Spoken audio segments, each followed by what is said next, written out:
ഹരി ഓം. എല്ലാവർക്കും നമസ്കാരം. SPYSS NYC Malayalam online ചൊവ്വാഴ്ച തോറും നടത്തിവരുന്ന നാരായണീയം പഠന ക്ലാസ്സിലേക്ക് എല്ലാവർക്കും സുസ്വാഗതം.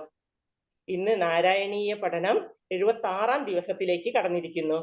ഈ വർഷത്തെ 2023 അവസാനത്തെ നാരായണീയ പഠന ക്ലാസ് കൂടിയാണ് ഇന്ന് 66-ാം ദശകമായ ഗോപീജനാഹ്ലാദനം ആണ് ഇവിടെ പഠനം നടത്തുന്നത്.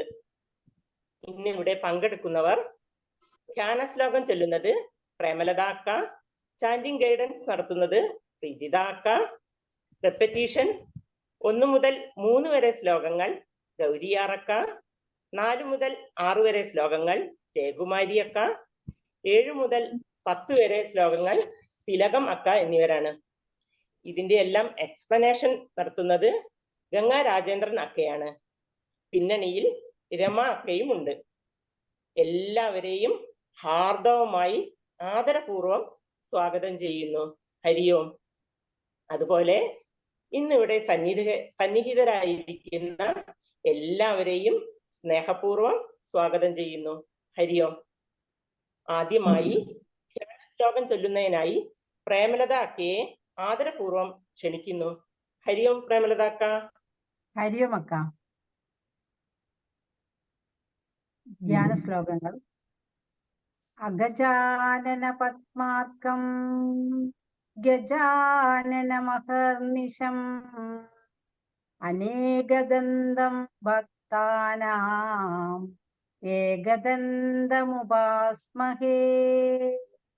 ശ്രീ മഹാഗണപതേ നമഃ. ഗുരുവേ സർവലോകാനാം വിഷജേ ഭവരാഗിണാം നിധയേ സർവവിദ്യാനാം ശ്രീ ദക്ഷിണമൂർത്തയേ നമഃ. അസ്മദ്ഗുരുചരണാരവിദ്യാഭ്യാം നമഃ. സരസ്വതീ നമസ്തുഭ്യം വരദേ കാമരൂപിണീ വിദ്യാരംഭം കരിഷ്യാമി സിദ്ധിർഭവതു മേ സദാ. ശ്രീ മഹാസരസ്വത്യേ നമഃ.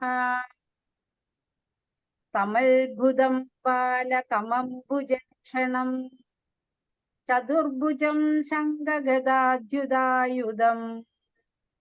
ശ്രീവത്സലക്ഷ്മം ഗളശോഭികൗസ്തുഭം പീതാംബരം സാന്ദ്രപയോദസൗഭഗം മഹാർഘവൈഡൂര്യകിരീടകുണ്ഠല തിഷ്വാപരിഷക്തസഹസ്രകുന്തളം ഉദ്ധാമകാഞ്ച്യം ഗദകങ്കണാധിപേർ വിരോചമാനം വസുദേവ ഐക്ഷത.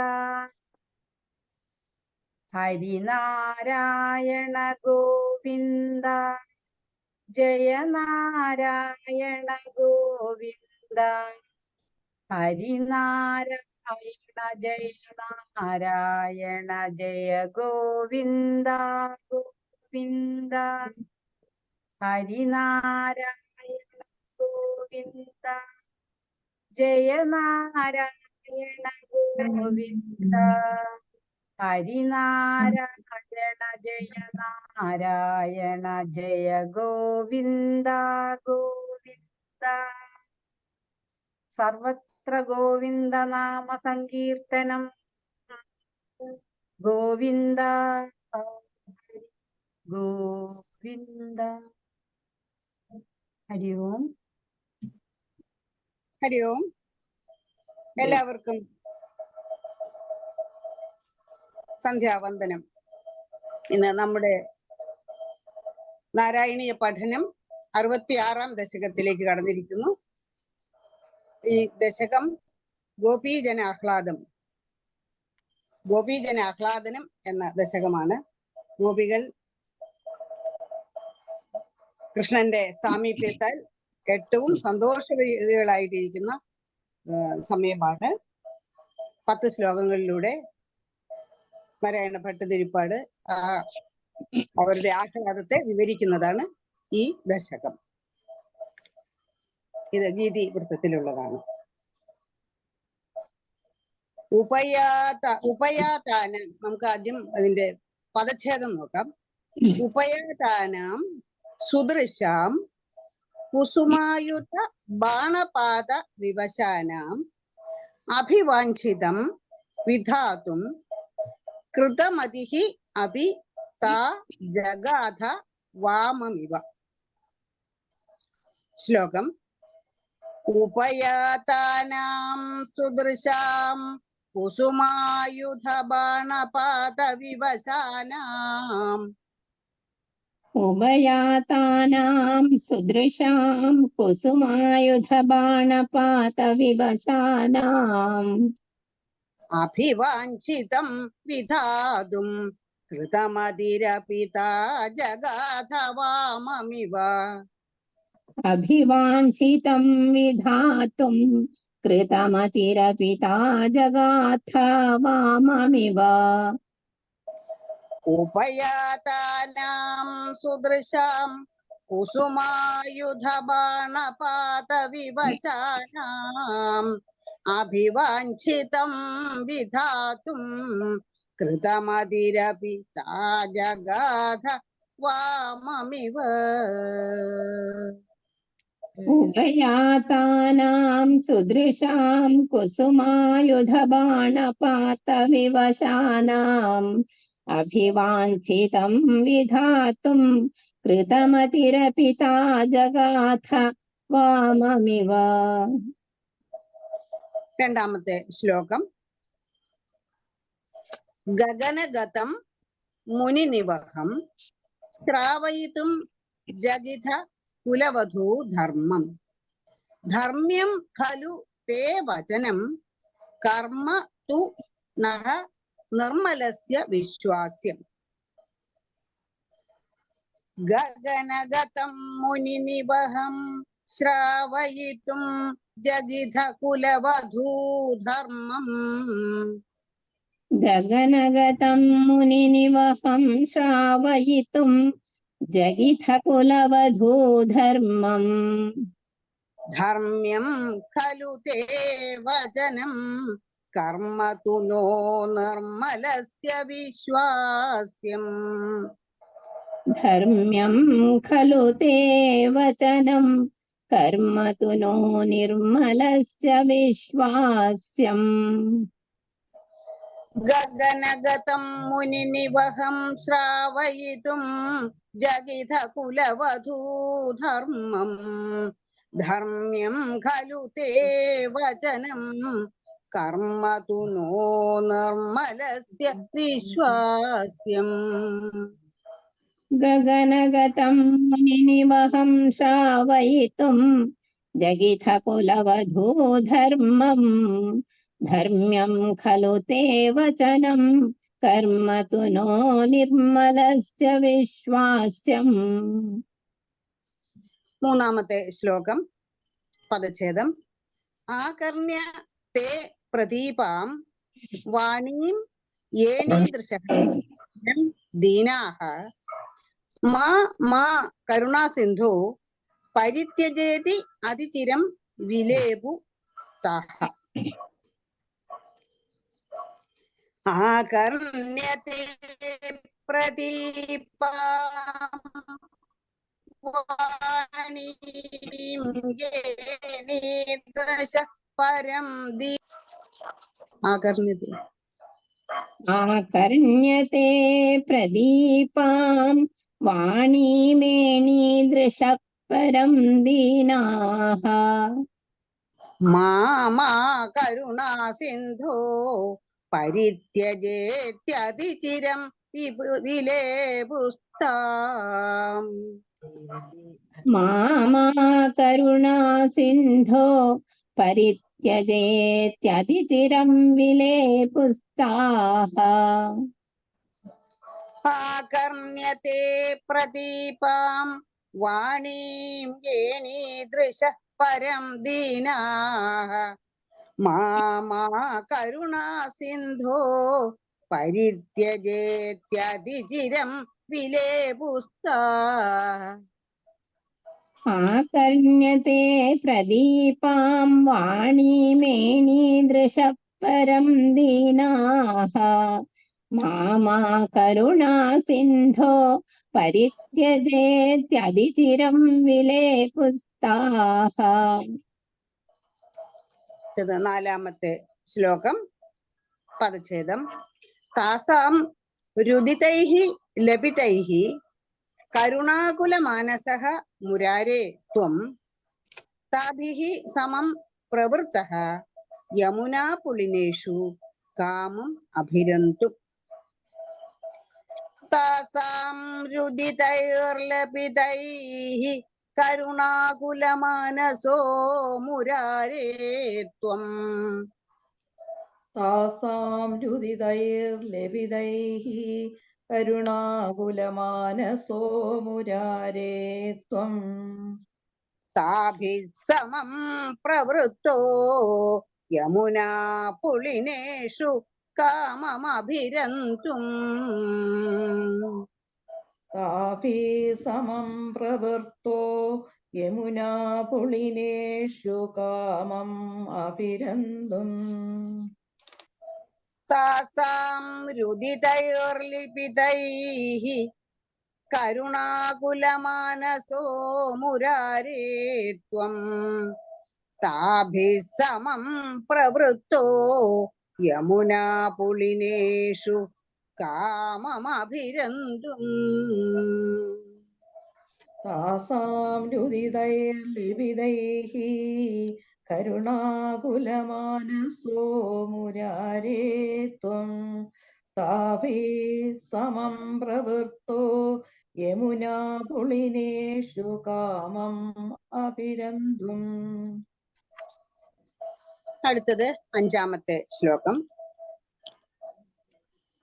ചന്ദ്രകര സ്യന്തലത് സുന്ദര യമുനാ തടാന്ത വീഥീഷു ഗോപീജനഃ ഉത്തരീയൈഃ ആപാദിത സംസ്തരഃ ന്യഷീദഃ ത്വം.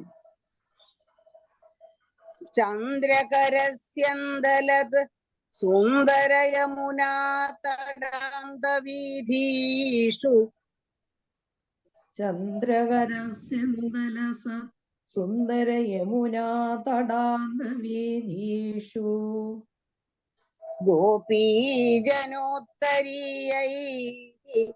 ആപാദിത സംസ്തരോന്യഷീദസ്ത്വം. ഗോപീജനോത്തരീയൈരാപാദിത സംസ്തരോ നിഷീദസ്ത്വം.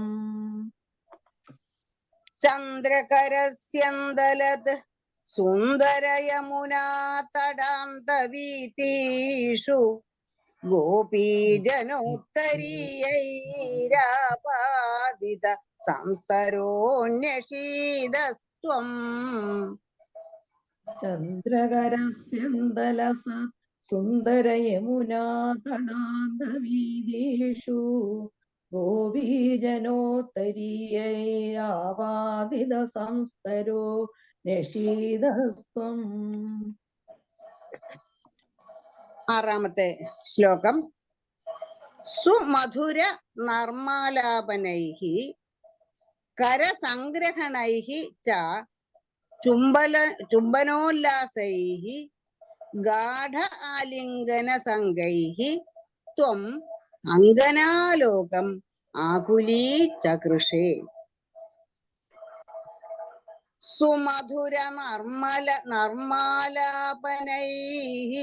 കരസംഗ്രഹണൈശ്ച ചുംബനോല്ലാസൈഃ. സുമധുര നിർമ്മലാപനൈഃ കരസംഗ്രഹണൈശ്ച ചുംബനോല്ലാസൈഃ ഗാഢാലിംഗന സംഗൈസ്ത്വം അംഗനാലോകം ആകുലീചകൃഷേ.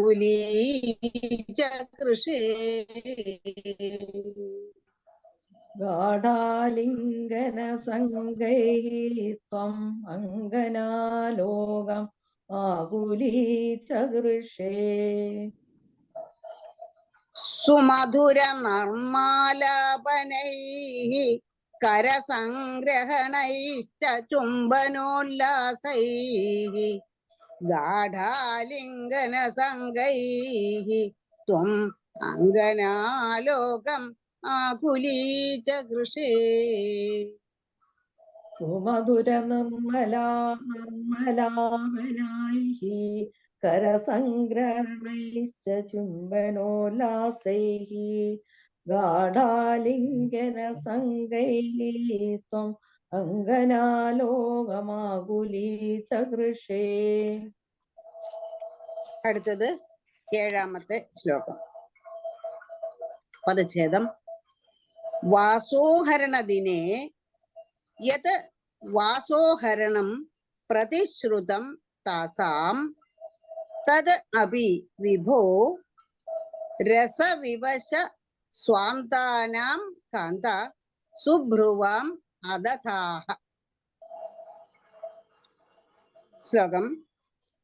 വാസോഹരണദിനെ യദ്വാസോഹരണം പ്രതിശ്രുതം താസാം വാസോഹരണദിനെ യത് വാസോഹരണം പ്രതിശുദ്ധം താസാം തദപി വിഭോ രസവിവശ സ്വാന്താനാം കാന്ത സുഭ്രുവാം അദധാഃ. തദപി വിഭോ രസവിവശസ്വാന്താനാം കാന്ത സുബ്രുവാമദദാഃ. വാസോഹരണദിനെ യദ്വാസോഹരണം പ്രതിശ്രുതം താസാം തദപി വിഭോ രസവിവശ സ്വാന്താനാം കാന്ത സുഭ്രുവാം അദധാഃ. വാസോഹരണദിനെ യത് വാസോഹരണം പ്രതിശുദ്ധം താസാം തദപി വിഭോ രസവിവശസ്വാന്താനാം കാന്ത സുബ്രുവാമദദാഃ. അടുത്തത് 8ാമത്തെ ശ്ലോകം. കന്ദളിത കർമ്മലേശം കുന്ദ മൃദുസ്മേര വക്ത്ര പാദോജം നന്ദസുത ത്വാം ത്രിജഗത് സുന്ദരം ഉപഗുഹ്യ നന്ദിതാ ബാലാഃ. കന്ദളിത ഘർമ്മലേശം കുന്ദമൃദുസ്മേര വക്ത്രപാദോജം കന്ദലിത കർമ്മലേശം കുന്ദമൃദുസ്മേര വക്ത്രപാദോജം നന്ദസുത ത്വാം ത്രിജഗത് സുന്ദരമുപഗുഹ്യ നന്ദിതാ ബാലാഃ. നന്ദസുത ത്വാം ത്രിജഗൽ സുന്ദരം ഉപഗുഹ്യ നന്ദിതാ ബാലാഃ. കന്ദളിത കർമ്മലേശം കുന്ദമൃദുസ്മേര വക്ത്രപാദോജം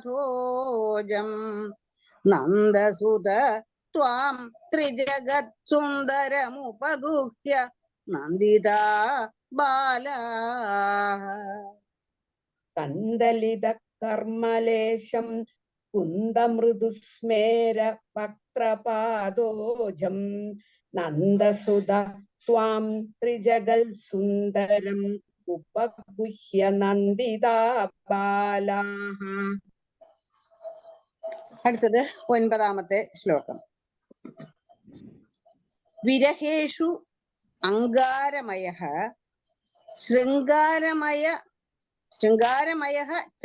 ശൃംഗാരമയശ്ച സംഗമേ ഹി ത്വം നിതരാം അങ്കാരമയഃ തത്ര പുനഃ സംഗമേപി ചിത്രമിദം.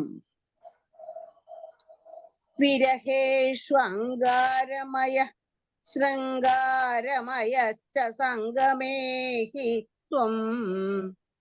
വിരഹേഷങ്കാരമയ ശൃംഗാരമയശ്ച സംഗമേ ഹി ത്വം. നിതരാം അങ്കാരമയ തത്ര പുനഃസംഗമേപി ചിത്രമിദം. നിതരാം അങ്കാരമയ തത്ര പുനഃസംഗമേപി ചിത്രമിദം. വിരഹേഷു അങ്കാരമയ ശൃംഗാരമയശ്ച സംഗമേ ഹി ത്വം. നിതരാം അങ്കാരമയ തത്ര പുനഃസംഗമേപി ചിത്രമിദം. വിരഹേ ശങ്കാരമയ ശൃംഗാരമയശ്ച സംഗമേ ഹി ത്വം. നിതരാം അങ്കാരമയ തത്ര പുനഃസംഗമേപി ചിത്രമിദം. 10ാമത്തെ ശ്ലോകം.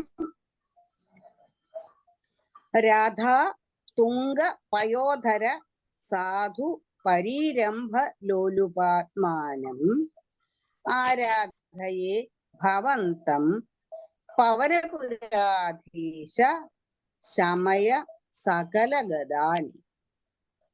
രാധാ തുംഗ പയോധര സാധു പരീരംഭലോലുപാത്മാനം. രാധാ തുംഗപയോധര സാധു പരീരംഭലോലുപാത്മാനം ആരാധയേ ഭവന്തം പവനപുരാധീശ ശമയ സകലഗദാൻ. ആരാധയേ ഭവന്തം പവനപുരാധീശ സമയ സകലഗദാൻ.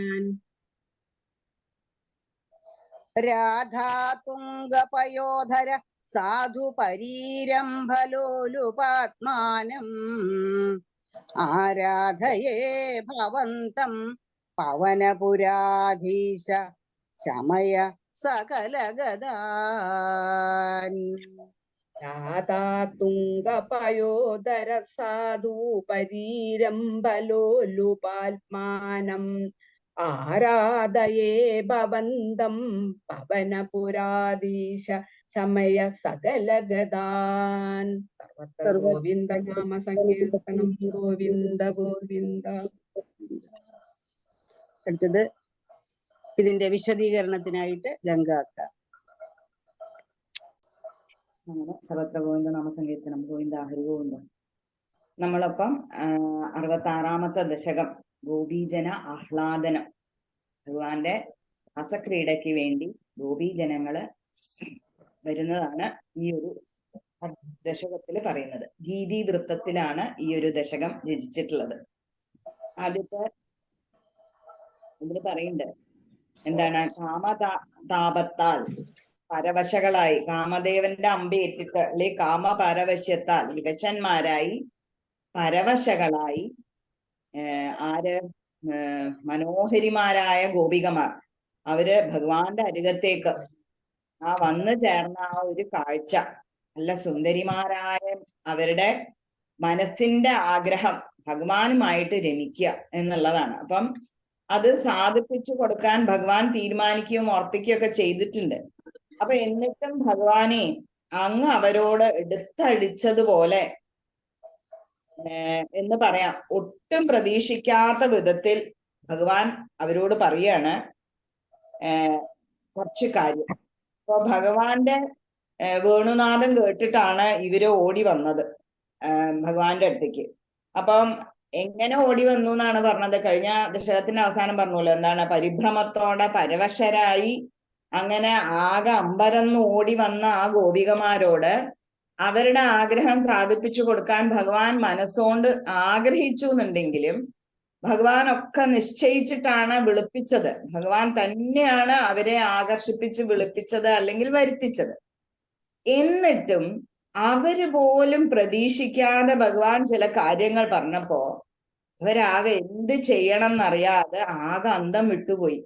എന്താ പറഞ്ഞത് എന്നതാണ് അടുത്ത ശ്ലോകത്തില്, ഗഗനതതം മുനിനിവഹം എന്ന് പറഞ്ഞിട്ട് അടുത്ത ശ്ലോകത്തില് പറയുന്നുണ്ട്. ഭാഗവതത്തിൽ ഇത് വളരെ വിശദമായിട്ട് പറയുന്നുണ്ട്. ഇവിടെ ഭട്ടതിരിപ്പാടും നമുക്ക് വേണ്ടത്ര അറിവോടെ തന്നെയാണ് ഈ ഒരു ശ്ലോകം പറഞ്ഞു തരുന്നത്. അപ്പൊ ഭഗവാൻ എന്തുകൊണ്ടാവാം ഗോപികമാരോട് ഒട്ടും പ്രതീക്ഷിക്കാത്ത വിധത്തിൽ ഇങ്ങനെയൊക്കെ പറഞ്ഞിട്ടുണ്ടാവുക എന്ന് ഭട്ടതിരിപ്പാട് ഒന്ന് ഭാവന ചെയ്തിട്ട് പറയണം. അതായത് ഭഗവാന്റെ ഈ രാസക്രീഡ കാണാൻ വേണ്ടിയിട്ട് ആകാശത്ത് നിരവധി മഹർഷിമാരും യോഗിമാരും ഒക്കെ നിരന്നു നിന്നിരുന്നു അത്രേ. അത് ഭഗവാൻ കാണുന്നുണ്ടായിരുന്നു. ഭഗവാന്റെ രാസക്രീഡ കേൾക്കാൻ അല്ല, ഈ എന്താ പറയാ, ഭഗവാൻ എന്താണ് ഇവരോട് പറയുന്നത് എന്ന് കേൾക്കാൻ വേണ്ടിയിട്ട് വന്ന മഹർഷി വൃന്ദത്തെ ഭഗവാൻ കാണുന്നുണ്ടായിരുന്നു. അപ്പൊ ആകാശത്ത് വന്നു നിന്ന ആ മഹർഷിമാരെ കേൾപ്പിക്കാൻ വേണ്ടിയിട്ടാണ് ഭഗവാൻ എന്ത് പറഞ്ഞത്? കുലവധുക്കളായ അല്ലെങ്കിൽ പതിവ്രതകളായ സ്ത്രീകൾ അനുഷ്ഠിക്കേണ്ട ധർമ്മത്തെ കുറിച്ച് ഇതാണ് ഭഗവാൻ ഗോപികമാരോട് പറഞ്ഞത്. ഭഗവാൻ പറയാണ് എന്നിട്ട് പറയാണ്, ഇവര് പറയാണ്, ഭഗവാനെ അങ്ങയുടെ വാക്കുകൾ ധർമ്മത്തിൽ നിന്നും തെറ്റാത്തതാണ്. എന്നാ അങ്ങയെ പോലെ നിർമ്മലനായ ഒരാളുടെ കർമ്മം അത് വിശ്വസിച്ച് ലൗകികനായ ഒരാൾ ചെയ്യാൻ പാടില്ല. അപ്പൊ ഭഗവാൻ ചെയ്യുന്ന പ്രവൃത്തികൾ നമ്മൾ ചെയ്യാൻ പാടില്ല, ഭഗവാന്റെ വാക്കുകൾ നമ്മൾ അനുസരിക്കണം. മനസ്സിലായില്ലേ? അപ്പൊ കഴിഞ്ഞ ദശകത്തിൽ പറഞ്ഞു, ഗോപികമാർ ഭഗവാന്റെ അടുത്തേക്ക് വന്നു, സ്വന്തം ഭർത്താക്കന്മാരെ പോലും കുട്ടികളെ പോലും വിട്ടിട്ടാണ്. അപ്പൊ എന്താ പറയാ, ഇതിനി വരാൻ പോകുന്ന, അതായത് ലൗകിക ജീവിതത്തിലുള്ള സ്ത്രീകൾക്ക് ഇതൊരു തെറ്റായ പാതയിലേക്ക് പോവാനുള്ള ഒരു പ്രചോദനം, ഒരു സന്ദേശമാവാൻ സാധ്യത ഉണ്ടെന്ന് ഭഗവാന് നന്നായിട്ട് അറിയായിരുന്നു. അപ്പൊ അതുകൊണ്ടാണ് ഈ ആകാശചാരികളായ മുനിമാർ കേൾക്കത്തക്ക വിധത്തിൽ ഭഗവാൻ പറഞ്ഞു എന്ന് പറഞ്ഞത്. കാരണം എന്താണ്? ഈ ഋഷിമാരാണ് പുരാണങ്ങളും സംഹിതകളും സ്മൃതികളും ഒക്കെ എഴുതുന്നത്. അപ്പൊ ഈ സ്മൃതികളിലൊക്കെ ഒരു ലൗകികനായ മനുഷ്യന്റെ ധർമ്മത്തെ കുറിച്ച് പറയുന്നുണ്ട്. അപ്പൊ ഇവരോട് പറയുകയാണെങ്കിൽ, ഈ മഹർഷിമാരും യോഗിമാരും ഒക്കെ കേൾക്കുകയാണെന്നുണ്ടെങ്കിൽ അവരെഴുതിക്കോളും. സ്മൃതിയായിട്ടും ശ്രുതിയായിട്ടും സാധാരണ ജനങ്ങളിലേക്ക് ഇത് എത്തിക്കിട്ടും. അപ്പൊ സാധാരണ ജനങ്ങളൊക്കെ അത് പഠിക്കും. അപ്പൊ കുലവധുക്കളുടെ ധർമ്മം ഭഗവാൻ അങ്ങനെ ഗോപസ്ത്രീകളോട് പറയാണ്. അപ്പൊ ഭഗവാൻ നേരത്തെ പറഞ്ഞത്, ശ്ലോകത്തിൽ പറഞ്ഞെന്താണ്? ഭഗവാൻ എല്ലാം ഉദ്ദേശിച്ച് തന്നെയാണ് അവരെ വരുത്തിയത് എന്നൊക്കെയാണ്. പക്ഷെ പറഞ്ഞ പോലെയുള്ള ഒരു കുലവധുക്കൾക്കൊരു തെറ്റായ സന്ദേശം അതാവാനും പാടില്ല. അപ്പൊ അതുകൊണ്ട് ഗോപികമാരോട് ഒന്നും അറിയാത്ത പോലെയാണ് ഭഗവാൻ ചോദിക്കുന്നത്. എന്താ ഭഗവാൻ ചോദിക്കണത്? നിങ്ങൾ എന്താ ഈ പാതിരാത്രിയിലൂടെ വന്നിരിക്കണേ? അവിടെ വ്രജത്തിന് വല്ല കുഴപ്പമുണ്ടോ? നിങ്ങളുടെ ഭർത്താക്കന്മാരൊക്കെ സുഖായിരിക്കില്ലേ? മക്കളൊക്കെ ഉറങ്ങിയില്ലേ? ഇങ്ങനെ എന്താ പറയാ, സാധാരണയായിട്ട് അവരോട് ചോദിക്കുകയാണ്. അതാണ് അവർ അന്തം വിട്ടുപോയി. ഭഗവാന്റെ വിളി കേട്ട്, വേണുനാഥം കേട്ട് വന്നു. എന്നിട്ട് ഭഗവാൻ ഇങ്ങനെയൊക്കെയാണ് ചോദിക്കുന്നത്. അപ്പൊ ഞങ്ങളെ വിളിച്ചു വരുത്തിയിട്ട് ഒരുമാതിരി അപമാനിക്കുന്ന പോലെ ഭഗവാൻ ചോദിക്കുന്നു എന്നാണ് അവര് മനസ്സിൽ കരുതുന്നത്. അപ്പൊ ഭഗവാൻ എന്താ പറയണേ? നിങ്ങൾ എന്തിനാ പിന്നെയും ഭഗവാൻ നിങ്ങൾ എന്തിനാ ഈ പാതിരാത്രിയിൽ ഇങ്ങനെ വന്നത്? നിങ്ങളുടെ ബന്ധുജനങ്ങളൊക്കെ നിങ്ങളെ അന്വേഷിക്കില്ലേ? അവരെ വിഷമിപ്പിക്കാതെ വേഗം തിരിച്ചു പൊക്കോളൂ. അതോ ഇവിടുത്തെ ഈ ചന്ദ്രിക, ഇവിടെ കാളന്തി തീരം, എന്താ പറയാ, നിലാവില് കുളിച്ചു നിൽക്കുന്ന കാളന്തിയാണ്. ആ കാളന്തിയുടെ ഭംഗി ആസ്വദിക്കാൻ വേണ്ടി വന്നതാണോ? എങ്ങനെയാണെന്ന് വെച്ചാൽ കണ്ടില്ലേ, നനി പൊക്കോളും, തിരിച്ചു പൊക്കോളും. അപ്പൊ അതോ ഇനി എന്നെ കാണാൻ വന്നതാണോ? അത് ഒട്ടും ശരിയായില്ല. ഈ രാത്രിയിൽ നിങ്ങൾ ഭർത്താവിനെ വിട്ടിട്ട് എന്നെ കാണാൻ വരുന്നത് ഒട്ടും ശരിയല്ല. ഞാൻ എല്ലാവരുടെയും ഉള്ളിൽ ഇരിക്കുന്ന ആത്മാവാണ്, ആ ഒരു തത്വമാണ്. എല്ലാരും എന്നെ സ്നേഹിക്കുന്നുണ്ട്. അവിടെ താത്വികമായിട്ട് പറയല്ല, എന്താ പറയണത്? എല്ലാവരും എന്നെ സ്നേഹിക്കുന്നു. അതുകൊണ്ട് നിങ്ങള് ഒരിക്കലും നിങ്ങളുടെ ഭർത്താവിനെ വിട്ടിട്ട് വരാൻ പാടില്ല. എന്നെ സ്നേഹിക്കുന്നുണ്ടെങ്കിൽ തന്നെ നിങ്ങൾ വീട്ടിലിരുന്നിട്ട് എന്നെ കുറിച്ചിട്ടുള്ള കഥകളൊക്കെ കേട്ടിരിക്കുകയാണ് വേണ്ടത്. അല്ലാതെ ഈ രാത്രി നേരത്ത് ആ സമയത്ത് ഈ കാട്ടിനുള്ളിൽ പല വിധത്തിലുള്ള ഹിംസ ജന്തുക്കളുണ്ട്. നിങ്ങളെ പോലെയുള്ള സ്ത്രീകള് ഇങ്ങനെ അതൊക്കെ തെറ്റല്ലേ എന്നൊക്കെയാണ് ഭഗവാൻ ഇവരോട് പറയുന്നത്. ഒപ്പം തന്നെ അവരോട് പതിവ്രതകളുടെ ധർമ്മത്തെ കുറിച്ചും പറഞ്ഞു കൊടുത്തു. അപ്പൊ ഭർത്താവ് എത്ര മോശപ്പെട്ടവനായാലും ശരി, അന്യപുരുഷനെ കുറിച്ച് മനസ്സിൽ ചിന്തിക്കുക പോലും അരുത് എന്നാണ് ഭഗവാൻ പറഞ്ഞു കൊടുക്കുന്നത്. അങ്ങനെയാണെങ്കിൽ നിങ്ങൾക്ക് ഇഹ ജീവിതത്തിലും, അതായത് ഈ ഭൂമിയിലെ ജീവിതത്തിലും ദുഷ്കൃതി ഉണ്ടാകും. ഇഹത്തിലും പരത്തിലും നിങ്ങൾക്ക് ഒരു ഗുണവും അതുകൊണ്ട് ഉണ്ടാവാൻ പോണില്ല എന്നാണ് ഭഗവാൻ പറഞ്ഞത്. അപ്പൊ മരിച്ചു പോയി ചെന്നാലോ നരക ദുഃഖം അനുഭവിക്കുകയും ചെയ്യും. അപ്പം നിങ്ങള് നരകത്ത് പോയി പതിക്കും, അങ്ങനെയാണ് നിങ്ങൾ ചെയ്യണമെന്നുണ്ടെങ്കിൽ എന്നാണ് ഭഗവാൻ പറയണത്. അപ്പൊ ഇങ്ങനെയൊക്കെ അവരോട് ഭഗവാൻ പറഞ്ഞു കൊടുത്തപ്പോ ലോക സ്ത്രീകളൊക്കെ അന്തം വിട്ടു. ഇതെന്താ ഭഗവാൻ ഇങ്ങനെയൊക്കെ പറയണത്? ഇതിന് കാരണമായിട്ട് മേൽപ്പത്തൂർ എന്താ പറയണ വെച്ചാല്, ഭഗവാൻ പറയുന്ന വാക്കുകളാണ് നാം അനുസരിക്കേണ്ടത്, അല്ലാതെ ഭഗവാന്റെ പ്രവൃത്തികളല്ല. ഭഗവാൻ പറയുന്ന വാക്കുകളാണ് നാം അനുസരിക്കേണ്ടത്. അപ്പൊ എന്തുകൊണ്ടാച്ചാല് ഭഗവാൻ അത്യന്തം നിർമ്മലനാണ്. എങ്ങനെ പറയണത്? ഒരു കണ്ണാടി പോലെ ഭഗവാനിലേക്ക് എന്ത് കാണുന്നുവോ അത് അവരായിട്ട് കാണാൻ സാധിക്കും. അത്രയും ട്രാൻസ്പെറന്റ് ആണ്. ഒരു തെളിഞ്ഞൊഴുകുന്ന അരുവി പോലെയാണ് അത്രേ ഭഗവാനെ പറയണത്.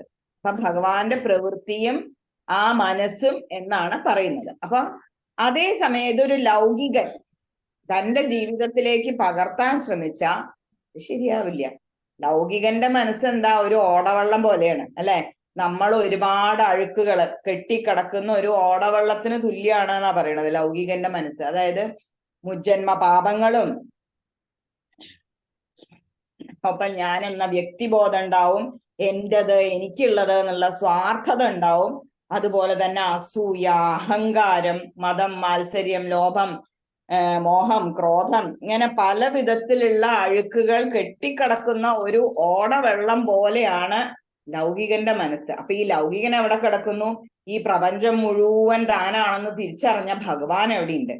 അപ്പൊ അതുകൊണ്ടാണ് ഭഗവാന്റെ പ്രവൃത്തികൾ ഒരിക്കലും ഒരു ലൗകികനും അനുകരിക്കരുത് എന്ന് ഭട്ടതിരിപ്പാട് പറയുന്നു. എന്താണ് അനുകരിക്കേണ്ടത്? അനുകരിക്കേണ്ടത് അല്ലെ അനുസരിക്കേണ്ടത് ഭഗവാന്റെ വാക്കുകളെയാണ്. അതുകൊണ്ടാണ് ഭഗവാൻ ഗോപികമാരോട് കുലവധുക്കളുടെ ധർമ്മത്തെ കുറിച്ച് പറഞ്ഞത്. എങ്കിൽ പിന്നെ ഭഗവാൻ എന്തിനാണ് ഇവരെ ഈ രാസക്രീഡയിലേക്ക് ക്ഷണിച്ചത് എന്നൊരു സംശയം നമുക്ക് വരും, അല്ലെ? എന്തിനാ ഭഗവാൻ എന്നാ അങ്ങനെ ഒരു ഇത് ചെയ്തത്? അപ്പൊ അതാണ് പറഞ്ഞത്, ഭഗവാന്റെ നിർമ്മലത്വത്തിനെ കുറിച്ചാണ് അവിടെ പിന്നെയും പറയണത്. അതായത് ആരാണ് ഈ ഗോപികമാർ? അതിനെ കുറിച്ച് ഭാഗവതത്തിൽ പറയുന്നുണ്ട്. പല ജന്മങ്ങളായിട്ട് ഭഗവാനെ മാത്രം, ആ ഒരൊറ്റ സത്യത്തെ മാത്രം മനസ്സ് വെച്ച് അത്യന്തം നിർമ്മലരായി തീർന്ന മഹായോഗികളാണത്ര ഈ ഗോപികമാര്. അപ്പൊ ഭഗവാൻ തന്നെ തെരഞ്ഞെടുത്ത് ഗോപികമാരാക്കി ഈ വ്രജത്തില് ഭഗവാൻ സൃഷ്ടിച്ചതാണ്. അപ്പൊ ഗോപികമാരെ ഈ എന്താ പറയാ, ഈ ഒരു യുഗത്തില് ഭഗവാന്റെ അവതാരത്തില് ഇവിടെ ഉണ്ടാവണമെന്ന് നിശ്ചയിച്ചത് ഭഗവാൻ തന്നെയാണ്. അങ്ങനെയാണ് ഭഗവാൻ ഇവരെ ഇവിടെ കൂട്ടിക്കൊണ്ടുവന്നത്. അപ്പൊ ഭഗവാന്റെ പ്രത്യേക നിർദ്ദേശപ്രകാരമുള്ള ഒരു സൃഷ്ടിയാണ് ഈ ഗോപികമാര്. അത് തിരിച്ചറിയാതെ കുലസ്ത്രീകൾ അന്യപുരുഷനെ തേടി പോകരുത് എന്നാണ് ഭഗവാൻ അവരോട് പറയണത്. അവർക്ക് പോലും അവരുടെ മാഹാത്മ്യം, അവരിങ്ങനെയുള്ളവരാണ് എന്നുള്ള അവർക്ക് പോലും ഇനിയും വെളിവായിട്ടില്ല. അപ്പൊ അതുകൊണ്ട് തികച്ചും സ്വാത്വികരായ ആളുകൾക്ക് മാത്രമേ രാസക്രീഡയുടെ അർത്ഥം മനസ്സിലാവുള്ളൂ. അതുകൊണ്ട് മേൽപ്പത്തൂര് പറയാണ്, ഭഗവാന്റെ വാക്കുകളാണ് ധർമ്മം, പ്രവൃത്തികൾ നമ്മൾ ഒരിക്കലും അനുകരിക്കരുത്. ഭഗവാൻ നിർമ്മലനാണ് എന്നുള്ള കാര്യം നമ്മൾ എപ്പോഴും ഓർക്കേണ്ടതാണ്. ഇതാണ് രണ്ടാമത്തെ ശ്ലോകത്തില് പറയണത്. ഇനി മൂന്നാമത്തെ ശ്ലോകത്തിലേക്ക് പോകുമ്പോ ആകർണതേ പ്രദീപ, ഭഗവാന്റെ വാക്കുകള്, പ്രതികൂലമായിട്ടുള്ള വാക്കുകളൊക്കെ കേട്ടിട്ട് ഈ ഗോപികമാരൊക്കെ ദുഃഖപരവശരായി തീർന്നു. അല്ലയോ കരുണാനിധേ, നിന്തിരുവടി ഞങ്ങളെ ഉപേക്ഷിക്കരുതേ എന്ന് പറഞ്ഞിട്ട് വിലപിക്കുകയാണ് ഗോപികമാര്. അപ്പോ ഭഗവാൻ ഗോപികമാരുടെ അവസ്ഥയെ കുറിച്ചിട്ടാണ് പറയണത്. അപ്പൊ ഭഗവാനെ ഒട്ടും പ്രതീക്ഷിക്കാത്ത അങ്ങയുടെ ഈ വാക്കുകൾ കേട്ടിട്ട് ഇത്രയും സുന്ദരികള് അങ്ങ് മാത്രം ശരണമായിട്ടുള്ളൂ, ഞങ്ങളെ പരിത്യജിക്കരുതേ എന്ന് കരഞ്ഞു പറയാണ്. ഭാഗവതത്തില് ഈ ഗോപികമാ പറയുന്ന വാക്കുകളാണ്. അത് അവരെന്താ പറയണ, നിങ്ങൾ ഭർത്താക്കന്മാരെ സ്നേഹിക്കൂ എന്നാണ് പറയണത്. അപ്പം അവിടെ പറഞ്ഞു കൊടുക്കുന്നുണ്ട്, ഈ നമ്മൾ ലൗകികത്തിൽ നോക്കുകയാണെങ്കിൽ ഈ ശരീരങ്ങളൊക്കെ ജഡശരീരങ്ങളാണ്. അതായത് ആ ശരീരത്തിനെ അല്ലല്ലോ, നമ്മൾ അതിനുള്ളിലുള്ള ആത്മാവിനെ അല്ലേ പറയണത്. അപ്പൊ അതൊക്കെ ജഡശരീരങ്ങളാണ്, നമ്മളുടെ ശരീരങ്ങളും ജഡശരീരങ്ങളാണ്. അപ്പൊ അതിനുള്ളിലുള്ള ആളെയാണ് നമ്മൾ സ്നേഹിക്കുന്നത്. അപ്പൊ അതിനുള്ളിലുള്ള ആരാണ്? ഭഗവാനാണ്. അപ്പൊ ഭഗവാനെയാണ് സ്നേഹിക്കുന്നത്. അപ്പൊ അത് തിരിച്ചറിഞ്ഞ ഞങ്ങള് ഈ ഒരു എന്താ പ്രാകൃത സ്ത്രീ പുരുഷ ബന്ധം വിചാരിച്ചിട്ടൊന്നും അല്ല ഇവിടെ വന്നത്.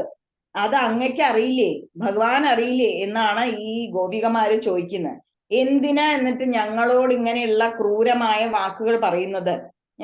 അങ്ങയെ കണ്ടത് മുതൽ, ഭഗവാനെ കണ്ടത് മുതൽ പല മധുരമായ വാക്കുകളൊക്കെയാണ് ഭഗവാൻ പറയുക അല്ലേ.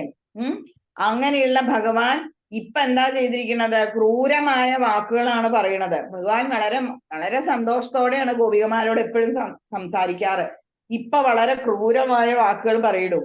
ഈ നിമിഷം ഞങ്ങളുടെ പ്രാണം പൊയ്ക്കോട്ടെ, അത് പോണില്ലല്ലോ എന്നാണ് അവര് വിലപിക്കുന്നത്. അപ്പൊ മുൻപേ വിപ്രപത്നിമാർ ഇതേമാതിരി ഭഗവാന്റെ അടുത്ത് വന്നിരുന്നു അത്രേ. അപ്പൊ ഭഗവാൻ ഈ കാര്യങ്ങളൊക്കെ പറഞ്ഞ് അവരെ പറഞ്ഞയച്ചു. അപ്പൊ എന്താ അത്രേ അവര് മടങ്ങി പോവാൻ കാരണം? അവർക്ക് ഗോപികമാരുടെ അത്ര ആ ഒരു അവരുടെ മനസ്സ് ഉയർന്നിട്ടുണ്ടായിരുന്നില്ല. അപ്പൊ അത് കാരണമാണ് അവര് മടങ്ങിപ്പോയത്. പക്ഷെ ഗോപികമാർ അങ്ങനെയായിരുന്നില്ല.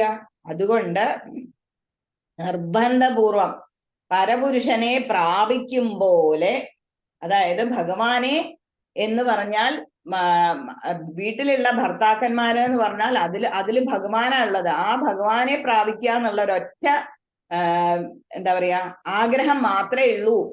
ഭഗവാനാണ് ഞങ്ങളുടെ എല്ലാം, അവിടെയുള്ളതും ഭഗവാനാണ്, ഇതും ഭഗവാനാണ്, ഭഗവാൻ മാത്രമേ ഞങ്ങൾക്കുള്ളൂ എന്ന ഒരു നിർബന്ധ ബുദ്ധിയോടെ ഇവര് കരയാൻ തുടങ്ങി. ഭഗവാന്റെ മുന്നില് ഞങ്ങളെ ഉപേക്ഷിക്കരുതേ ഉപേക്ഷിക്കരുതേ എന്ന് ഭഗവാനോട് വിലപിക്കാൻ തുടങ്ങി. 4-ാമത്തെ ശ്ലോകത്തിൽ പറയാണ്, ഇവരുടെ കരച്ചിലുകളും ദീനവചനങ്ങളും ഒക്കെ കേട്ടിട്ട് ഭഗവാന് കരുണ തോന്നി. എന്നിട്ട് ഭഗവാൻ നിന്തിരുവടി അവരോടുകൂടി യമുനയുടെ കരയ്ക്കുള്ള മണൽത്തട്ടിൽ യഥേച്ഛം ക്രീഡിക്കുവാൻ വേണ്ടി ആരംഭിച്ചു. അപ്പം ഭക്തിയാകുന്ന ദൃഢത കാണിച്ചപ്പോൾ, ഗോപികമാരുടെ ഭക്തിയാകുന്ന ദൃഢത കാണിച്ചപ്പോൾ കൃഷ്ണൻ, ഭഗവാൻ ശ്രീകൃഷ്ണൻ അവരുടെ കൂടെ അവർക്ക് വേണ്ട പോലെ യഥേച്ഛം ക്രീഡിക്കുവാനായിട്ട് ആരംഭിച്ചു എന്നാണ് 4-ാമത്തെ ശ്ലോകത്തിൽ പറയുന്നത്. 5-ാമത്തെ ശ്ലോകത്തിൽ പറയുന്നു, ചന്ദ്രകര സെന്തൽ ചന്ദ്രരശ്മി തട്ടിയിട്ട് വിളങ്ങുന്ന മനോഹരമായ കാളിന്തി തീരപ്രദേശങ്ങളിൽ ഗോപീ സുന്ദരിമാരുടെ ഉത്തരീയങ്ങൾ വിരിച്ച് ഇന്തിരുവടി അതിന്മേലിരുന്നു. എന്നിട്ടോ എന്താണോ ഗോപികമാര് ആനന്ദത്തിരയിലാണ് ഗോപികമാര്. ഭഗവാന് എന്താ പറയാ യോഗികൾക്ക് പറ്റിയ വാക്കുകൾ പറഞ്ഞ് അവരെ ഭഗവാൻ അവരുടെ കാതുകളിൽ നല്ല മധുരമായ വാക്കുകൾ പറഞ്ഞ് അവരെ തരളിതരാക്കി, കെട്ടിപ്പുണർന്നു. അത്യധികം ഭഗവാൻ അവരെ സന്തോഷിപ്പിച്ചു. അപ്പൊ അടുത്ത ശ്ലോകത്തിൽ പറയാണ്, കാതുകൾക്ക് ഇമ്പം കൊടുക്കുന്ന വിധം മനോഹരമായ കളിവാക്കുകൾ പറഞ്ഞു, കയ്യോട് കൈ ചേർത്തു പിടിച്ചു, ലീലാവിലാസത്തോടുകൂടി ചുംബിച്ചു, അംഗത്തോടംഗം ആശ്ലേഷിച്ചു. അങ്ങനെ ഭഗവാൻ ഗോപികമാരെ കാമപരവശകളാക്കി തീർത്തു. അപ്പോ നമ്മൾ ഇതൊക്കെ നമ്മളുടേതായ ഒരു അർത്ഥത്തിൽ കാണുകയാണെന്നുണ്ടെങ്കിൽ നമുക്കതിന്റെ എന്താ പറയാ വ്യാപ്തി മനസ്സിലാവില്ല. ഭഗവാൻ എന്താ ചെയ്യണമെന്നുള്ളത് അടുത്ത ശ്ലോകങ്ങളൊക്കെ വായിക്കുമ്പോൾ നമുക്ക് മനസ്സിലാവും. എന്തുകൊണ്ട് ഭഗവാൻ ആ ഒരു രാസക്രീഡയ്ക്ക് തുനിഞ്ഞു എന്നുള്ളത് അടുത്ത ശ്ലോകങ്ങൾ വരുമ്പോൾ നമുക്ക് കൂടുതൽ മനസ്സിലാവും. അപ്പൊ അങ്ങനെ 7-ാമത്തെ ശ്ലോകത്തിൽ പറയാണ്, അല്ലയോ ഭഗവാനെ, പണ്ട് പാർവതി പൂജാവസാന ദിവസത്തിലെ ഗോപസ്ത്രീകളുടെ വസ്ത്രങ്ങളെ ഹരിച്ചപ്പോ ഇനി ഒരിക്കൽ ഞാൻ നിങ്ങളുടെ വസ്ത്രാക്ഷേപം ചെയ്യുന്നുണ്ടെന്ന് ഒരു നിന്തിരുവടി ഒരു പ്രതിജ്ഞ ചെയ്തിരുന്നു. കാമരസത്താൽ മയങ്ങിയ മനസ്സോടുകൂടിയവരും മനോഹരിമാരുമായ ഇവർക്ക് ഇപ്പോൾ അങ്ങ് നിർവഹിച്ചു കൊടുത്തു, അവരുടെ വസ്ത്രാക്ഷേപം ചെയ്തു എന്നാണ് പറയുന്നത്. ഇന്ന് ഭഗവാൻ പറഞ്ഞത് ഇന്ന് ഭഗവാൻ സാധിപ്പിച്ചു കൊടുത്തു എന്നാണ് പറയുന്നത്. അടുത്ത ശ്ലോകത്തിലേക്ക് പോകുമ്പം കുരുക്കുത്തിമുല്ല പോലെ വെണ്മയുള്ള പുഞ്ചിരി തൂകുന്ന മുഖത്തോടു കൂടി അല്പാൽപ്പം വേർപ്പ് തുള്ളികളൊക്കെ പൊടിഞ്ഞിട്ടുണ്ട്. അങ്ങനെ മനോഹരമായ ശരീരത്തോടു കൂടിയ നിന്തിരുവടിയെ ആലിംഗനം ചെയ്തിട്ട് ആ സുന്ദരിമാരായ ഗോപികമാർ വളരെ സന്തുഷ്ടകളായിട്ട് തീർന്നു. നല്ല മുല്ലപ്പൂ പോലെയുള്ള മുഖാണ് ഭഗവാന്റെ. അത് തങ്ങളുടെ കൈക്കൊള്ളുമ്പിലാക്കി ഗോപികമാർ അത്യന്തം സന്തോഷിച്ചു. അപ്പൊ സംഘം വെക്കുന്നവരെ ഭഗവാൻ മുക്തിയിലേക്ക് കൊണ്ടുപോകും. ആരുമൊക്കെ ആയിട്ടാണോ ഭഗവാൻ സംഘം വെക്കുന്നത് അവർക്കൊക്കെ മുക്തി കിട്ടിയിട്ടുണ്ട്. ഹിരണ്യകശിപു, ഹിരണ്യാശൻ ഇവരൊക്കെ ദേഷ്യം കൊണ്ടായിരുന്നു ഭഗവാന്റെ അടുത്ത് വന്നത്. പക്ഷെ ഭഗവാൻ അവർക്ക് മുക്തി കൊടുത്തു. അംബരീഷൻ ഭയങ്കര ഭക്തനായിരുന്നു, അംബരീഷനും മുക്തി കൊടുത്തു. അപ്പൊ അത്യന്തം നിർമ്മലകളായിട്ടുള്ള ഗോപിമാർക്ക് രതിസുഖത്തിലൂടെ ഏത് ഭാവത്തിൽ ഭഗവാനോട് സംഘം വെക്കുന്നുവോ, നമ്മൾ എങ്ങനെയാണ് ഭഗവാനോട് അടുക്കുന്നത്, അപ്പം ഈ ഗോപികമാര് രതിസുഖത്തിലൂടെ ഭഗവാനോട് സംഘം വെക്കുകയാണ് ചെയ്തത്. അപ്പൊ ആ വിധത്തിൽ ഭഗവാൻ അവർക്ക് ആ രസത്തെ തിരിച്ചു കൊടുക്കുന്നു. അപ്പം സംഭോഗത്തിന് ശേഷമുള്ള വിയർപ്പ് കുടിഞ്ഞിരിക്കുന്ന സുന്ദരനായ ഭഗവാനെ മുഖം ഗോപികമാർ തങ്ങളുടെ കൈക്കുമ്പിളിലാക്കി സന്തോഷിച്ചു. ഇവിടെ ഭട്ടതിരിപ്പാട് വേറൊരു കാര്യം കൂടി പറയുന്നുണ്ട്.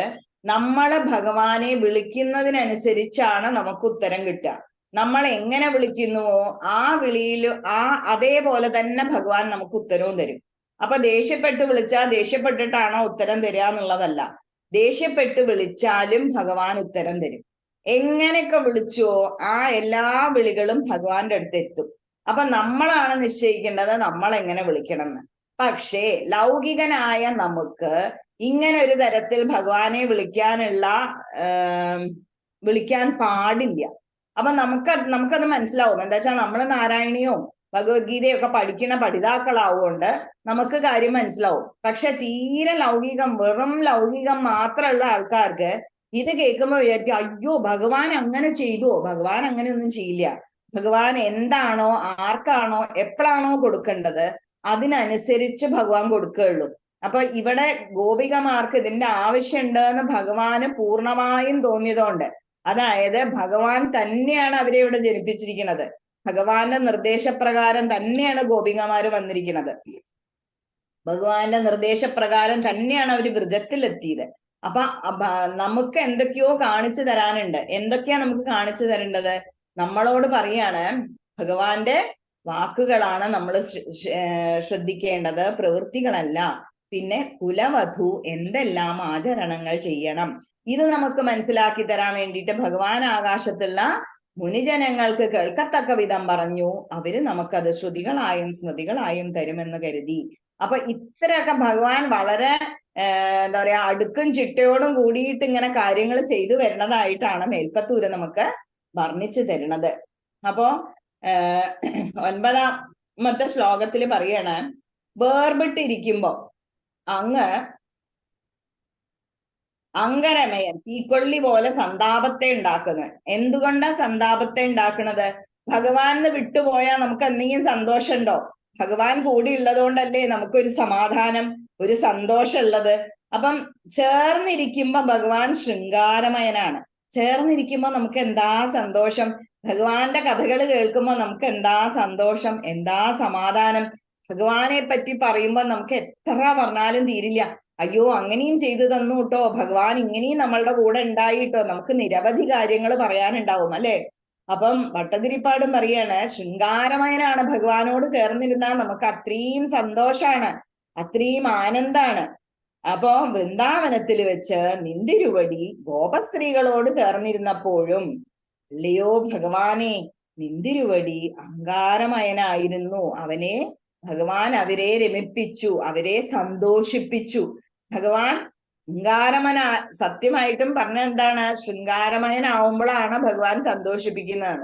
പക്ഷെ അവിടെ ഭഗവാൻ അഹങ്കാരമയനായിരുന്നപ്പോഴും തീക്കൊള്ളി പോലെ സന്താപത്തെ ഉണ്ടാക്കുന്നവൻ എന്നാണ് അഹങ്കാരമയൻ. അപ്പൊ അങ്ങനെ ആയിരുന്നിട്ട് പോലും ഭഗവാൻ എന്ത് ചെയ്തു?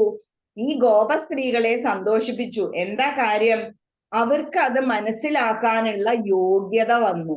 നമുക്കത് മനസ്സിലാക്കാനുള്ള യോഗ്യത വരാത്തോണ്ട് നമ്മൾ ബാലിശമായി ചിന്തിക്കും. പക്ഷെ ഗോപസ്ത്രീകൾക്ക് അതിനൊക്കോണമുള്ള അറിവുള്ളത് കൊണ്ട് അവർക്ക് എന്തുകൊണ്ട് എന്ത് കിട്ടി എന്ന് മനസ്സിലായി. അപ്പൊ ആലോചിച്ച് നോക്കൂ, അവിടെ 6ാമത്തെ ശ്ലോകത്തിലല്ലേ പറഞ്ഞിട്ടുണ്ടായിരുന്നു, അവരുടെ മാഹാത്മ്യത്തെ കുറിച്ച് ഭഗവാൻ തട്ടി ഉണർത്തി. എന്നിട്ടാണ് ഭഗവാൻ ആ ഒരു രാസക്രീഡയ്ക്ക്, അപ്പൊ അത്ര പോലും ഭഗവാൻ ചെയ്യുന്നുണ്ട്. അതായത് തങ്ങൾ ആരാണ്, തങ്ങൾക്ക് എവിടെ വരെ പോകാം, എന്തൊക്കെ ആവാം എന്നവരെ മനസ്സിലാക്കിയ ശേഷമാണ് ഭഗവാൻ ഈ ഒരു രാസക്രീഡയ്ക്ക് വേണ്ടിയിട്ട് പുറപ്പെടുന്നത്. അപ്പം അല്ലയോ ഭഗവാനെ, അങ്ങ് അഹങ്കാരമനായിരുന്നിട്ട് പോലും അവരെ രസിപ്പിച്ചു.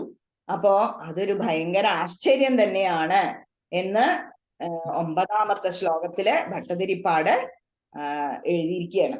പിന്നെ അവസാനത്തെ ശ്ലോകത്തില് പറയാണ്, രാധയുടെ ഉന്നത സ്ഥലങ്ങളെ സ്നേഹപൂർവ്വം ആലിംഗനം ചെയ്യുന്നതിൽ അത്യാസക്ത ചിത്തനായ നിന്തിരുവടിയെ ഞാൻ ആരാധിക്കുന്നു. ഹേ ഗുരുവായൂരേശ, എന്റെ സകല രോഗങ്ങളെയും ഒഴിപ്പിച്ചാലും.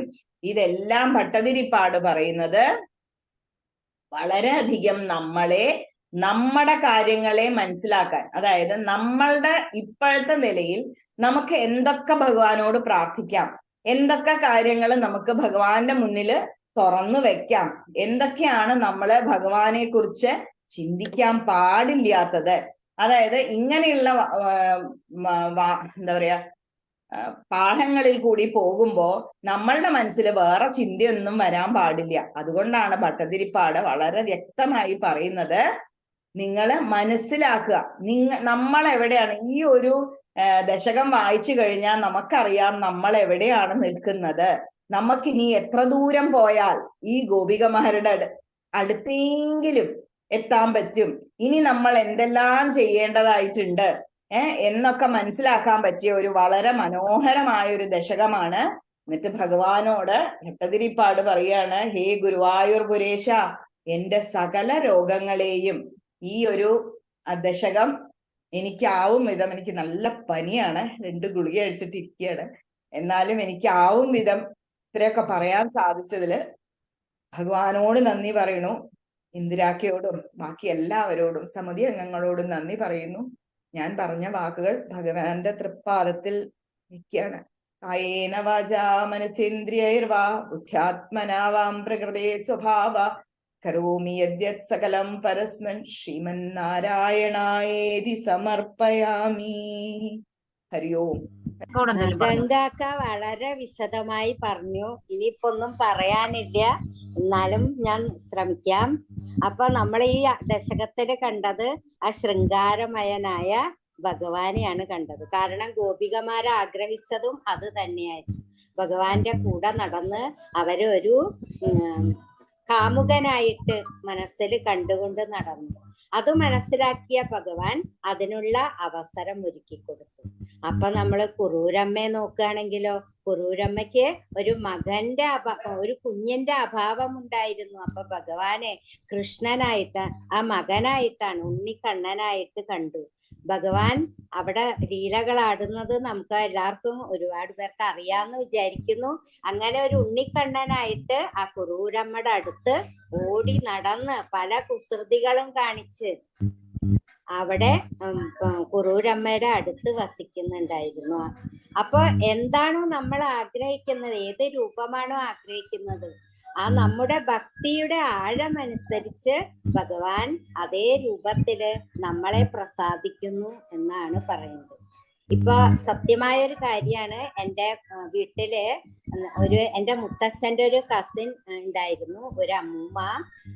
ഞങ്ങളൊക്കെ തനിയെ ഇരുന്ന് വർത്താനം പറയും. ഞങ്ങളുടെ നാട് ഗുരുവായൂരാണ്. ഞങ്ങളൊക്കെ പിന്നെ അവിടെ തന്നെ എപ്പോഴും പോകുന്നതാ. കുട്ടികളായോണ്ട് അധികമൊന്നും പോരാ, മാസത്തിൽ ഒരു പ്രാവശ്യമേ കൊണ്ടുപോകുള്ളൂ. കാരണം 5-6 കുട്ടികളാണ്. ഇവരൊക്കെ വലിച്ചു കൊണ്ടുപോവാന്ന് പറഞ്ഞാൽ പേരൻസിന് വലിയ കഷ്ടം. അപ്പൊ അവരൊക്കെ ഇടയ്ക്കിടയ്ക്ക് പോകും. നടന്നു പോകാനുള്ള ദൂരേ ഉണ്ടായിരുന്നുള്ളൂ. പക്ഷെ ഇപ്പൊ എന്താന്ന് പറഞ്ഞാൽ വേലി കെട്ടി, മതില് കെട്ടി, അപ്പൊ പിന്നെ കുറെ ദൂരമായി. അപ്പൊ പിന്നെ ബസ്സിനൊക്കെ പോണം. അന്നൊന്നും ബസ്സില്ല. അപ്പൊ രാവിലെ കുളിച്ച് ഒന്നും തരില്ല, അങ്ങനെ കൊണ്ടുപോകും ഭഗവാന്റെ അടുത്ത്. ഞങ്ങളുടെയൊക്കെ അന്ന് വലിയ ഭഗവാനില് ഭക്തിയൊന്നുമില്ല. എന്തായിരുന്നു എന്നറിയോ? പിന്നെ തൊഴുത് കഴിഞ്ഞാല് മസാല ദോശ വാങ്ങിത്തരും. അവിടെ ഒരു രാമകൃഷ്ണ ഹോട്ടൽ ഉണ്ട്, ഇപ്പോഴും ഉണ്ട്. അത് വളരെ പുരാതനമായ ഹോട്ടലാണ്. അപ്പൊ അത് കാത്തിട്ടാണ് ഞങ്ങൾ പോകുന്നത്. പിന്നെ ബസ്സിലൊക്കെ ഇരുന്ന് യാത്ര ചെയ്യാനുള്ള മോഹമൊക്കെ ആയി. പിന്നെ ബസ്സൊക്കെ വന്നു തുടങ്ങിയപ്പോ അപ്പൊ അങ്ങനെയായിരുന്നു. അങ്ങനെ ഭക്തി ഒരുപാട് ഉള്ളവർക്ക് എന്താണ് വളരെ അടുത്തായിരിക്കും ഭഗവാൻ. അപ്പൊ ഈ അമ്മൂമ്മ ഞങ്ങളൊക്കെ ചെന്ന് കഴിഞ്ഞാൽ എന്തൊക്കെയോ പറയും, കള്ളൻ എന്നൊക്കെയാ വിളിക്കുക കൃഷ്ണനെ. അപ്പൊ ഞങ്ങൾ അമ്മയുടെ അടുത്ത് ചോദിക്കും, ഇതെന്താ ഇങ്ങനെ കള്ളൻ എന്നൊക്കെ വിളി. അപ്പൊ പറയാം അവര് തമ്മിൽ അത്ര അടുപ്പാണ്. കാരണം കൂടുതൽ അടുപ്പമായി കഴിഞ്ഞാൽ എന്തും വിളിക്കാം. അപ്പൊ അതേപോലെയാ പറയുന്നേ, നമ്മൾക്ക് ഭക്തി കൂടി നമുക്ക് ഭഗവാനെ അടുത്തു കഴിഞ്ഞാൽ നമ്മളുടെ ഒരാളായിട്ട് മാറുകയാണ് ഭഗവാൻ. നമ്മളുടെ ആഗ്രഹങ്ങളെയൊക്കെ സാധിപ്പിക്കാനായിട്ട് ആ ഭഗവാൻ അങ്ങനെ ഓരോരോ വികൃതികൾ കാണിച്ച് ആ ഭഗവാൻ ഭക്തന്മാരെ സ്നേഹിക്കും. ഇപ്പൊ ഇവിടെ ഇവർക്ക് എന്തായിരുന്നു, ഇവര് ഭക്തനെ അങ്ങോട്ട് അങ്ങേയറ്റം ആഗ്രഹിച്ചു. സ്വന്തം കുടുംബവും ഭർത്താവിനെയും കുട്ടികളെയും ഉപേക്ഷിക്കാൻ അവര് തയ്യാറായി എന്ന് വെച്ചാൽ ഭഗവാനോട് അത്രയും അടുപ്പം കാണിച്ചു. അപ്പൊ അവർക്ക് വേണ്ട ആ ഒരു ഉത്തരം കൊടുക്കണ്ടേ ഭഗവാന്? അതിനുവേണ്ടി ഭഗവാൻ എന്തായി, രാസക്രീഡ നടത്തി അവരെയൊക്കെ സന്തോഷിപ്പിച്ചു. ശരിക്കും അവിടെ നടന്നിട്ടുണ്ടോ? അതൊക്കെ ഇല്ല. പക്ഷെ എന്താണ്, ഇതൊക്കെ ഒരു മായയാണ്. ഓരോ ഗോപികമാർക്കും ഓരോ ഭഗവാൻ ഉണ്ടായിരുന്നു എന്നാ പറയണേ. അത്രയൊക്കെ ഭഗവാനുണ്ട്, ഒരു ഭഗവാനല്ലേ ഉള്ളൂ. പക്ഷെ എല്ലാവർക്കും എന്താഗ്രഹിച്ചുവോ അവരുടെ ആ ഭക്തിയുടെ ആഴം അനുസരിച്ച് അവർക്ക് അതേ എന്താണ് അളവിൽ തന്നെ തിരിച്ചു കൊടുക്കാൻ ഭഗവാൻ തയ്യാറാണ് എന്നാണ് നമുക്ക് ഈ ഒരു അധ്യായം കൊണ്ട് മനസ്സിലാകുന്നത്.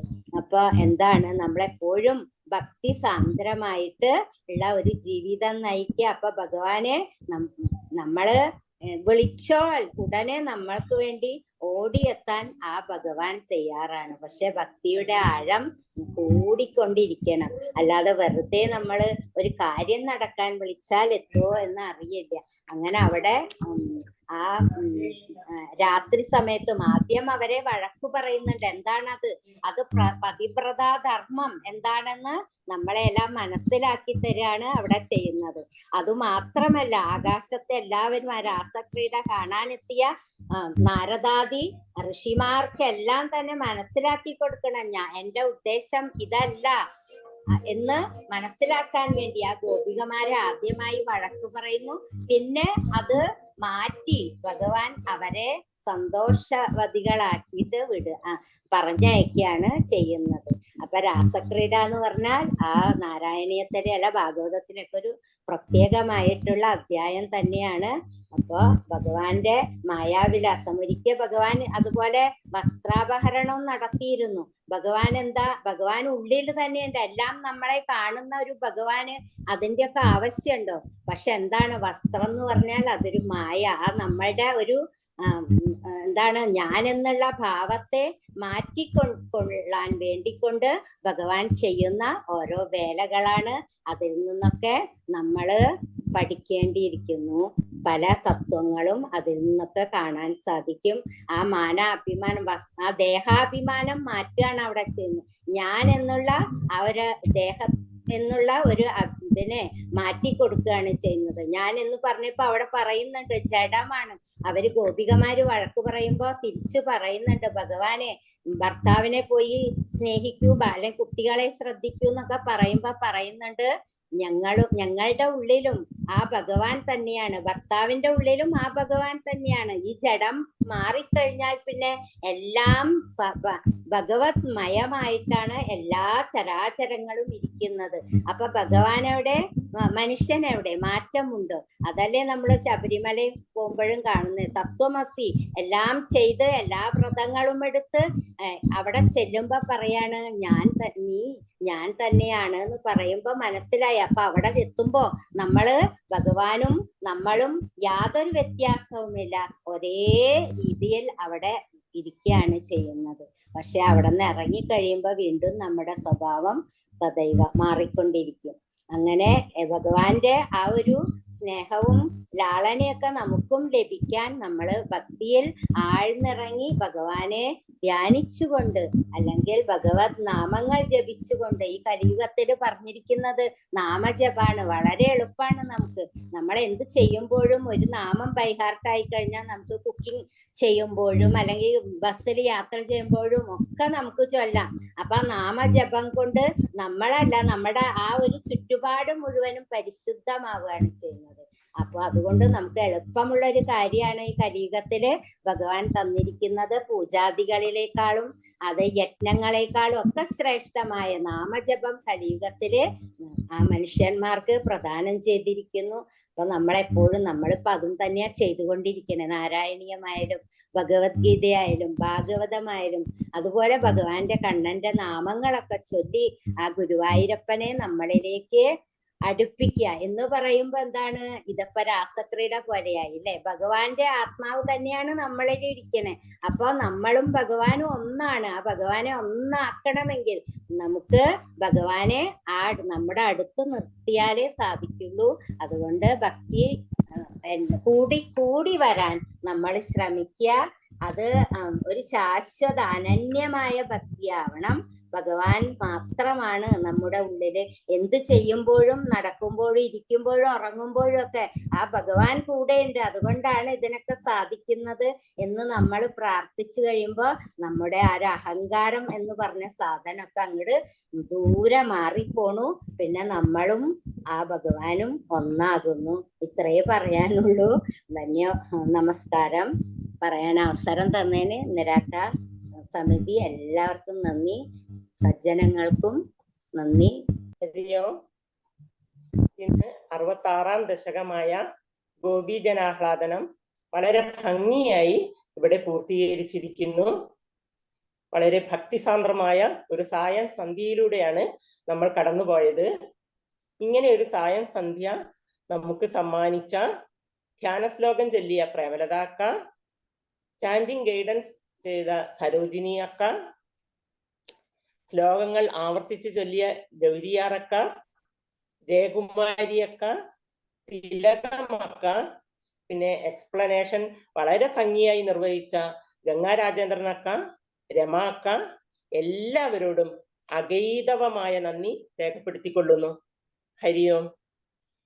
ഈ നാരായണീയ പഠന ക്ലാസിന്റെ ബാക്ക് ബോണായി അക്ഷീണം പ്രയത്നിച്ചു വരുന്ന നമ്മുടെ ഇന്ദിരാക്കയ്ക്കും ഇതിന്റെ റെക്കോർഡിംഗ് ആൻഡ് എഡിറ്റിംഗ് വളരെ ഭംഗിയായി നിർവഹിക്കുന്ന സുനൈനാക്കയ്ക്കും, പിന്നെ ഇത്തരമൊരു പരിപാടി സംഘടിപ്പിക്കുവാൻ അവസരമൊരുക്കി തരുന്ന നമ്മുടെ സമിതിക്കും ഹൃദയംഗമമായ നന്ദി അർപ്പിച്ചുകൊള്ളുന്നു. ഹരിയോം. അതുപോലെ ഇന്ന് ഇവിടെ സന്നിഹിതരായിരിക്കുന്ന എല്ലാ സജ്ജനങ്ങൾക്കും നന്ദി. ഹരിയോം. ഇനി ലോക കല്യാണ മന്ത്രം ചൊല്ലാം. കൈകൾ നമസ്കാരം ചെയ്തി.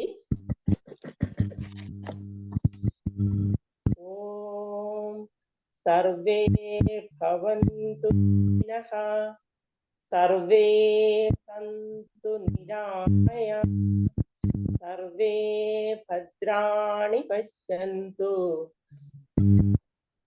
മാ കശ്ചിത് ദുഃഖഭാഗ് ഭവേത്.